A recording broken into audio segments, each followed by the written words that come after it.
കൂട്ടത്തിലേക്ക് ഒരാളോടെ പോയി, അത്ര എനിക്ക് തോന്നിയുള്ളൂ.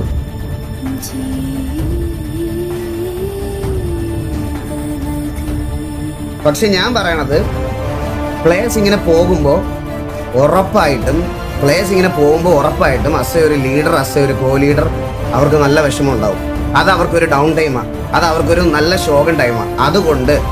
അതുകൊണ്ട് അങ്ങനത്തെ ഒരു ടൈമിൽ എൻ്റെ സപ്പോർട്ട് അല്ലെങ്കിൽ നമ്മുടെ ടി വിയുടെ സപ്പോർട്ട് എന്ന് പറയണത് KVK ആയിരിക്കും എന്നാണ് ഞാനത് ഇന്നലെ പോസ്റ്റ് ചെയ്തത്. അത് ഇനി അങ്ങനെ തന്നെ ആയിരിക്കും, അതിനൊരു മാറ്റവും ഇല്ല. ഇനി അങ്ങനെ ഒരു ഡൗണിലേക്ക് പോകാൻ എന്തായാലും ഞങ്ങൾ സമ്മതിക്കത്തില്ല. അത് സിറ്റിയിൽ ഒരു ഗ്യാങ്ങിന് നിങ്ങളുടെ കാര്യത്തിൽ എന്തൊക്കെ കാര്യത്തിലൊക്കെ ഇൻ്റർഫിയർ ചെയ്യാൻ പറ്റുമോ കാരണം ആ കാര്യത്തിൽ അങ്ങനത്തെ നമ്മളെ കൊണ്ട് ചെയ്യാൻ പറ്റുന്ന എല്ലാ കാര്യത്തിലും ഞങ്ങളുടെ സൈഡിൽ നിന്ന് എല്ലാ രീതിയിലുള്ള സപ്പോർട്ട് ഉണ്ടാവും.